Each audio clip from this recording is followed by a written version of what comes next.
오늘 본문을 저는 쭉 읽다 보니까 오늘 본문에서 사울과 압살롬이 좀 오버랩, 겹쳐지는 느낌이 조금 있고요. 또 오늘 본문 앞뒤의 내용을 쭉 살펴보니까 노년의 다윗의 모습은 소년 다윗의 모습과 또 일부 겹쳐지는 모습이 있습니다. 실상 다윗의 이야기는 광야 땅 베들레헴 땅에서 목동이었던 소년 다윗이 나중에 사울 왕의 사위가 되고 최종적으로는 이스라엘의 왕이 되는, 그래서 거의 바닥으로부터, 목동이란 직업이 나쁘다는 의미가 아니라 고대 사회에서는 어쨌든 목동은 가장 비천한 어떤 환경과 상황 가운데 있는 자들이 취했던 직업이니까요. 가장 바닥으로부터의 소년 다윗과 또 가장 이스라엘 정점으로서의 이스라엘의 왕으로서의 다윗의 모습, 높낮이가 너무 큰 인생이잖아요. 이게 매우 극적이다라는 표현을 씁니다. 다윗의 이 모습이 이렇게 매우 극적일 수 있는 것을 강화시키는, 강하게 만드는 장치가 오늘 본문 앞뒤로 몇 가지가 있어요. 그 중에 첫 번째는 앞에서 말씀드린 것처럼 광야 땅에서 양을 치던 목동으로서의 다윗의 그 모습이 오늘 본문 앞쪽에서 다시 광야로 나갔던 이야기들이 있습니다. 그게 28일 날 큐티 본문이거든요. 그래서 제가 헤아려 봤어요.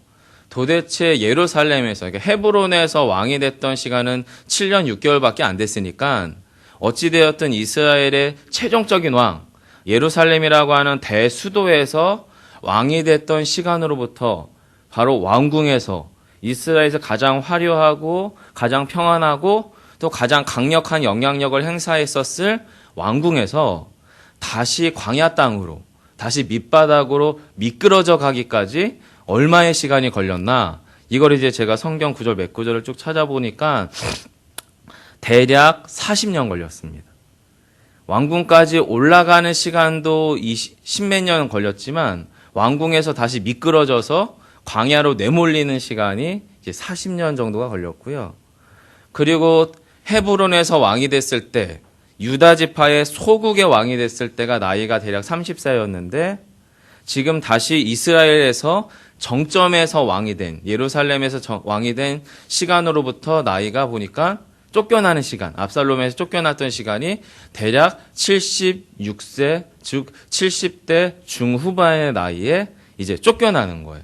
즉 소년 다윗이었던 다윗이 노년의 다윗으로, 목동으로서 베들레헴 광야에서 양을 치던 소년 다윗에서 다시금 광야에서 내몰려야 되는, 그리고 과거에 사울의 칼날을 피해서 이리저리 난민처럼 떠돌아다녔던 그랬던 청년 다윗의 모습에서 다시 노년의 다윗이 광야로 내몰렸었다라고 하는 거지요. 매우 극적인 장치입니다. 다윗의 인생이 얼마나 극단적인지를 보여주죠. 그래서 오늘 본문을 열어갈 때에 제가 28일 날 왕궁에서 광야길로 다시금 돌이켰던 다윗을 묵상했던 내용을 일부 읽어드리면서 오늘 설교 서론을 좀 열어가려고 합니다. 첫 번째, 오늘 본문을 강화시키는 극적인 잔치는 광야라는 말씀을 드렸는데, 이 광야길이 어떤 의미냐면 왕국에서 다시 광야로 향합니다. 사울의 칼날을 피하던 광야에서 왕궁으로 향했던 그 다윗이 다시금 왕궁에서 압살롬의 칼날을 피해 광야로 향하게 됩니다. 그리고 그 광야에는 고통과 슬픔과 눈물의 여정이 기다리고 있습니다. 성경은 피난을 가는 다윗의 모습을 과거 사울을 피해 다니고 있었던 겁많고 심약한 소년 다윗처럼 묘사합니다. 그리고 놀라울이 많지 다윗의 영적인 정서는 하나님을 향해 열려 있고 차분히 가라앉아 있습니다. 다시금 하나님의 은혜와 진리를 찾는 입술과 삶이 회복됩니다. 왜냐하면 광야는 하나님으로부터 오는 은혜와 진리가 없이는 살아남을 수 없기 때문입니다.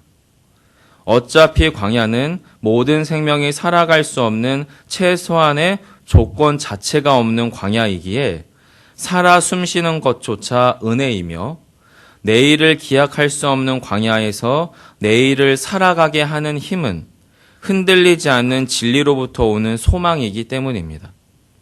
다시금 광야로, 광야에 서 있는 다윗을 통해 다시금 이스라엘을, 또한 당신의 사람 다윗을 되돌리려 하시는 하나님의 손길을 느낍니다. 여러분, 다윗의 인생이 우리에게 보여주고 있는 것은 광야 땅에서 시작했던 소년 다윗이 다시금 노년에 광야 땅으로 내몰렸어요. 하나님 때문은 아니고 자기 자신 때문이었고, 자신의 용정 때문이었고, 자신의 죄에 대해서 방치하는 태도에 의해서였습니다. 다시금 광야로 내몰립니다. 그리고 그 이스라엘의 왕궁은 누가 차지하냐면 압살롬이라고 하는 당신의 아들이 차지하게 됩니다. 오늘 본문을 강화시키는 매우 극적인 장치 또 하나는 구원의 말씀도 반드시 이루어지지만 심판의 말씀도 반드시 이루어진다라고 하는 것입니다. 최종적인 심판은 아직 오지 않았습니다.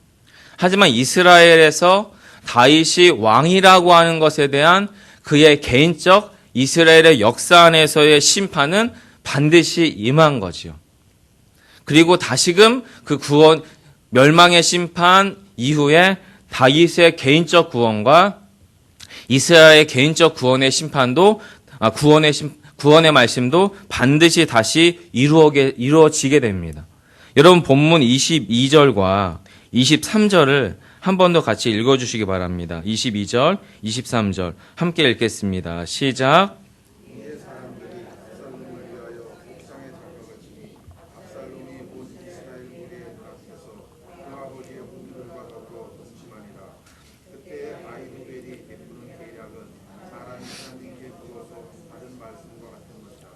아히도벨의 모든 계략은 압살롬에게나 그와 같이 여겨졌더라. 아멘. 자, 구원의 말씀도 반드시 이루어지고 심판의 말씀도 반드시 이루어지고요. 최종적인 심판의 말씀은 아직 이루어지지 않았지만 개인적 심판의 말씀이나 공동체에 대한 심판의 말씀으로 최종적인 심판, 다시 오실 예수 그리스도 재림 예수에 의한 심판이 반드시 이 역사 가운데 있을 것에 대한 모형으로 다윗의 역사 안에, 이스라엘 역사 안에 심판의 메시지, 구원의 메시지를 복합적으로 담고 있습니다. 특히나 오늘 본문에서 22절과 23절을 통해서 여러분 지금 옥상, 특히나 왕궁 옥상에서 천막이 쳐졌어요. 그것도 이제 압살롬의 사람들에 의해서. 그런데 여러분, 사람들이 압살롬을 위해서 장막을 쳤던 그 지붕이 어디입니까? 바로 다윗이 처음, 해질 무렵이든 어떤 무렵인지 모르겠지만 왕궁을 거닐다가 옥상으로 걸어 올라가서 왕궁을 거닐다가 바로 자신의 눈, 다윗의 눈으로 밧세바를 바라보며 음욕이 일어났던 바로 그 장소입니다. 바로 다윗 가문의 첫 번째 가장 두드러진 심판을 불러올 만한 죄의 씨앗이 싹이 텄던 장소가 바로 이 왕궁의 옥상이었다라고 하는 거예요. 그리고 그곳에 압살롬의 사람들에 의해서 장막이 쳐졌는데 이 압살롬의 사람들에게 그 옥상에 장막을 치고 그런 음욕을 풀도록 만드는 장본인이 누구냐면 아히도벨이라고 하는 다윗의 모사꾼이었습니다. 책략가였죠. 그런데 일부 주석을 참고해 보면 이 본문에 등장하는 아히도벨은 아마도 밧세바의 친할아버지 같아 보여요. 이게 무슨 말씀이냐면 사무엘하 11장 3절에 밧세바의 아버지는 엘리암이라고 기록되어 있어요. 그런데 사무엘하 23장 34절과 역대상 3장 5절을 보면 바로 이 엘리암의 아버지가 누구냐면 아히도벨입니다. 즉 여러분, 오늘 본문에서 압살롬에 의해서 누군가 쫓겨났는데 그 누군가가 바로 다윗이고, 이 다윗은 과거에 누구를 범했던 사람이었냐면 자신의 사랑하는 친손녀를 범했던 자의 모략에 의해서 다윗은 쫓겨난 거죠. 즉 여러분, 오늘 본문에 일어나는 심판의 메시지는 아히도벨의 어쩌면 개인적 복수와 또 한 가지는 탐욕으로 눈먼 선왕 다윗을 제거함으로 새로운 깨끗한 왕궁을 꿈꾸려고 했던 잘못된 방식의 모략가의 비전. 아히도벨이 비록 개인적 복수심은 아닐지라도 오랜 세월 다윗과 함께 피난도 다니고 전쟁도 치르면서 다윗에게 승리의 왕으로서의 이미지를 구축해냈었던 가장 강력했던 책략가 아히도벨이 다윗을 왜 쫓아다녔겠어요?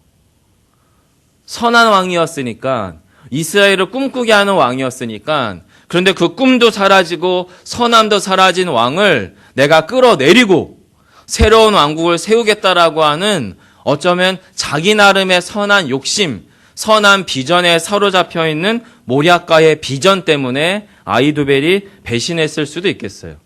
앞에 있는 것이 일부 주석의 이야기니까 개인의 복수가 아닐지라도 가장 분명해 보이는 것은 탐욕으로 인해서 눈멀어버린 선왕인 다윗을 제거함으로 새로운 왕국을 꿈꾸려고 했던 모략가의 꿈 정도일 수는 있습니다.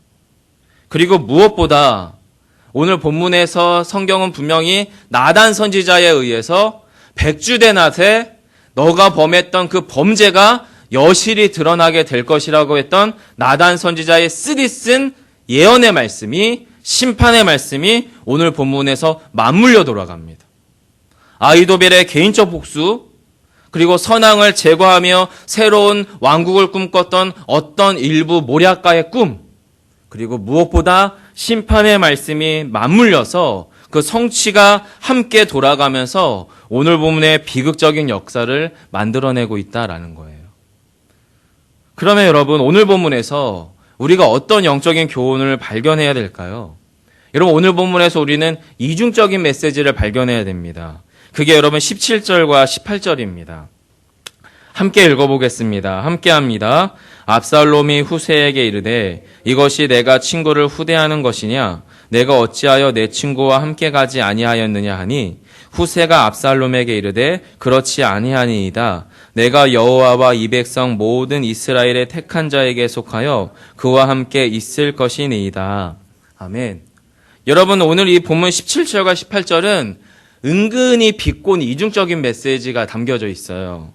압살롬이 자신의 오랜 친구, 다윗의 오랜 친구였던 후세가 두 손 들고 또는 아니면 바짝 엎드려서 압살롬이 예루살렘에 입성할 때 왕가를 부르죠. 왕의 노래를 부릅니다. 왕이여 만세! 왕이여 만세! 하면서 압살롬을 왕이라고 칭해요. 아마도 엄청나게 아름답고 의리의리하게 컸던 군마를 탔던지 아니면은 마차를 탔던지 했을 거예요. 압살롬이 입성할 때.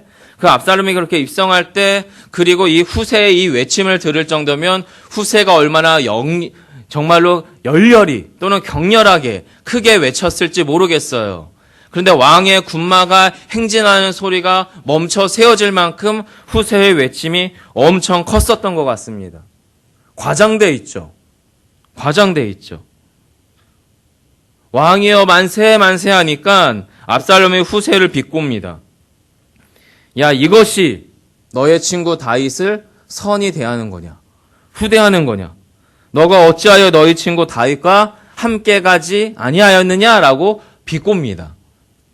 압살롬은 자신이 왕이 됐다라고 하는 것에 자아에 도취된 감정으로 인해서 그를 삐딱하게 비꼬는 거죠.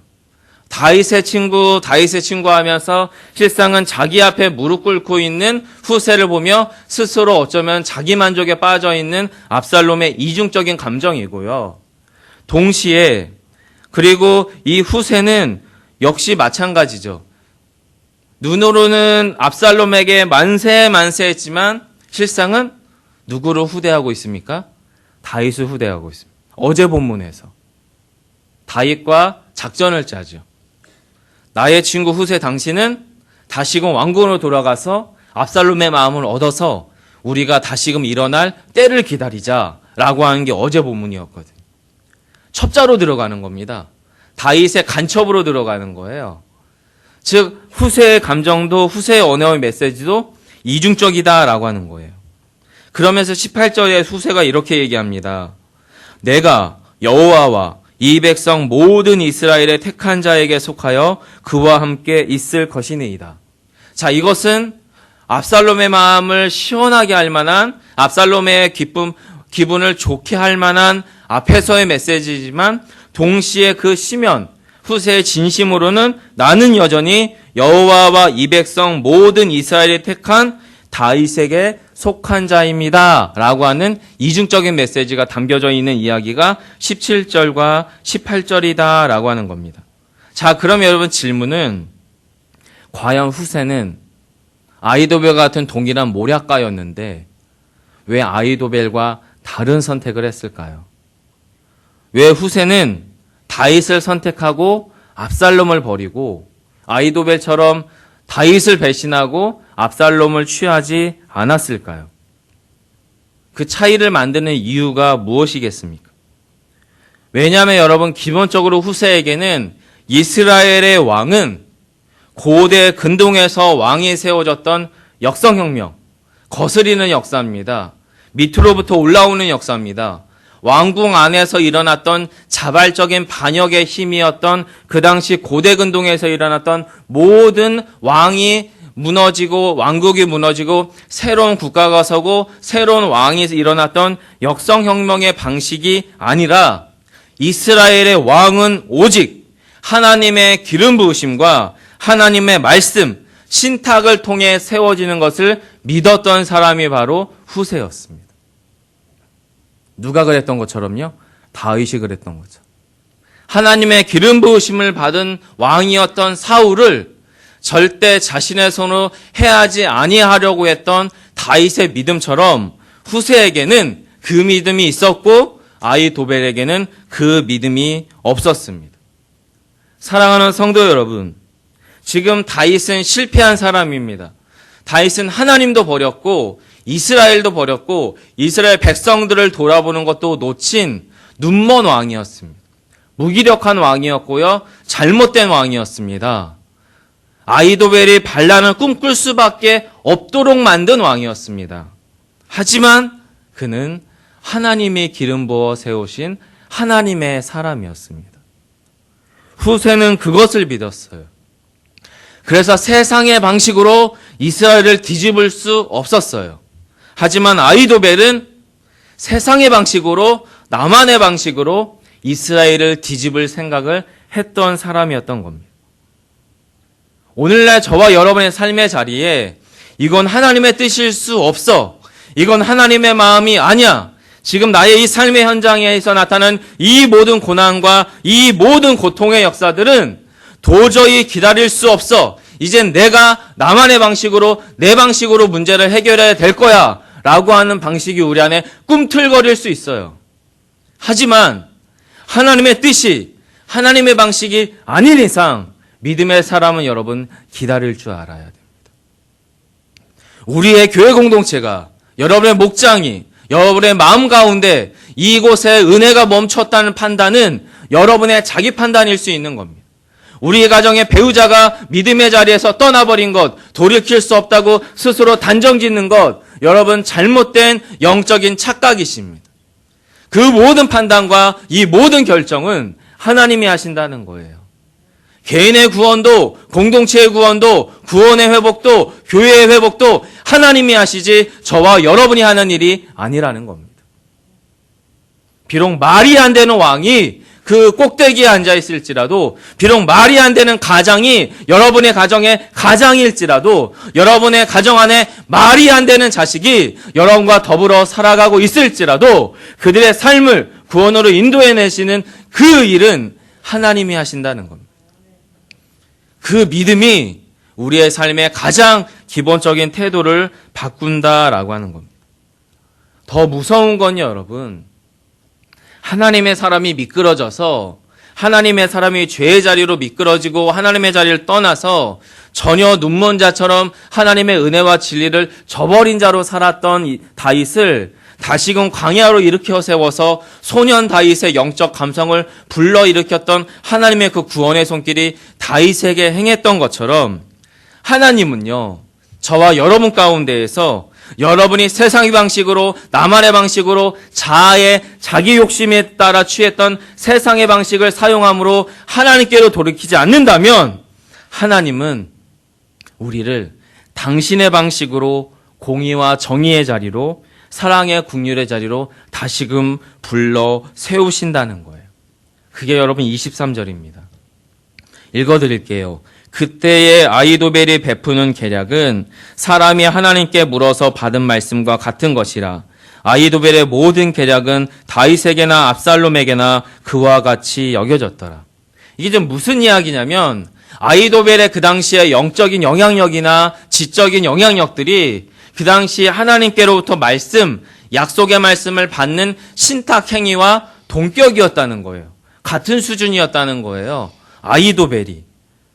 근데 여러분이 아히도벨의 이 방식은 정확하게는 다윗을 쫓아내는 방식이었고, 그리고 정확하게는 압살롬을 다윗으로부터 끊어내버리는, 더 이상 아버지와 아들의 관계를 회복할 수 없게 만드는 파괴적인 방식이었어요. 그리고 이스라엘을 하나님의 기름 부은 왕이었던 다윗과 등 돌리게 만드는 잘못된 방식이었어요. 세상의 방식이었어요. 그런데 이 세상의 방식을 가지고 하나님은 최종적으로 그 안에서 무슨 일을 일어나냐면 다시금 이스라엘을, 다시금 다윗을 당신의 온전한 백성으로, 당신의 온전한 왕으로 불러 일으켜 세우는 회복의 역사를 아히도벨을 통해서, 세상의 방식을 통해서 이뤄내시더라라는 겁니다. 저와 여러분의 삶에서 발견되어지는 이중적인 메시지는 무엇입니까? 지금의 고난은 과연 고난으로 끝날 수 있는가? 아닐 수도 있습니다, 여러분. 지금의 성공과 지금의 여러분을 행복하게 하는 자기만족이 여러분의 앞으로의 영원한 행복과 성공을 담보하는가? 그렇지 않습니다. 고난은 어느 순간인가 놀라운 영적인 소망으로 인도해 나가는 축복의 길이 될 수 있는 거고요. 지금의 하나님 없이 자기 만족과 자기 욕망대로 이루어지는 그 어떤 성공과 행복은 여러분을 영원한 소망의 나라, 영원한 행복의 나라로부터 멀리하게 만드는 오히려 여러분의 영원한 저주가 될 수도 있는 겁니다. 우리의 삶에는 이중적인 메시지가 있어요. 그래서 섰다 할 때는 넘어질까 조심해야 되는 거고요. 올라갔다 싶을 때에는 미끄러질까 조심해야 되는 겁니다. 지금에 당하는 고난은 영원한 고난일 수 없는 거고요.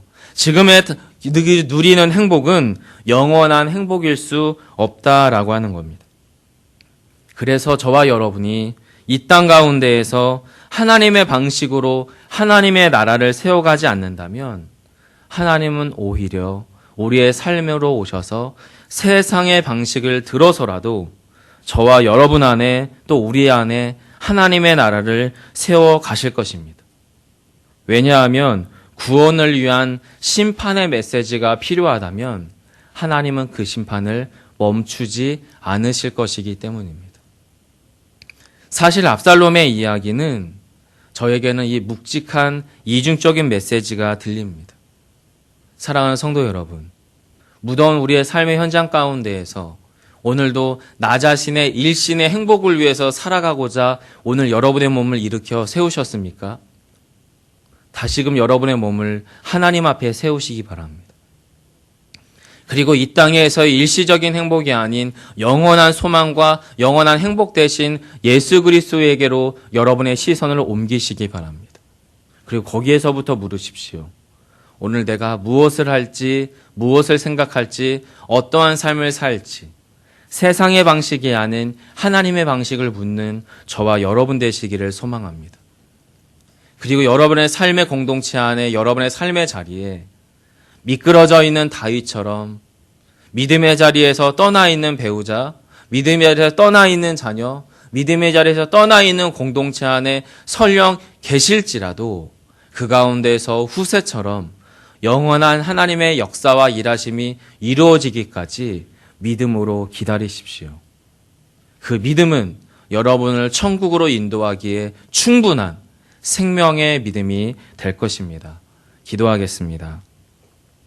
살아계신 아버지 하나님, 압살롬의 모습을 보니 자신이 왕이 된 것이 무척이나 기뻤던 것 같습니다. 다윗의 오랜 친구였던 후세가 자신 안에 무릎 꿇고 소리쳐 왕의 노래를 부를 때에 그의 기쁨은 하늘을 향해 마음껏 올라갔던 것 같습니다. 하지만 그랬던 그의 삶의 자리는 불과 얼마 되지 않아 나무에 자신의 머리카락에 걸려 세상을 떠나게 되는 비극적 장치였음을 성경은 우리에게 보여줍니다. 하나님, 오늘 하루 우리의 삶의 일상을 주님께 겸손히 올려드리게 하셔서 오늘 하루 우리가 무엇을 위하여 살아야 할지 주님께 겸손히 엽줍는 광야 땅 가운데 있는 소년 다윗 되게 해 주옵소서. 우리가 오늘 양을 어떻게 칠지, 오늘 하루의 양식을 우리가 어떻게 해결할지, 오늘 하루 나의 삶의 자리에서 어떻게 하나님의 은혜와 진리가 나를 다스려 나갈지 겸손했던, 작았던, 하지만 영적으로 민감했던 소년 다윗처럼 주여 우리가 오늘 이 새벽 주 앞에 어린아이와 같이 나아갈 수 있는 심령 회복되게 하여 주옵소서. 그래서 오늘 하루도 내 방식이 아닌 하나님의 방식이 우리의 삶을 채워가는 놀라운 은혜의 자리 되게 하시기를 소망하며 예수님 이름으로 기도합니다. 아멘. 하늘에 계신 우리 아버지여,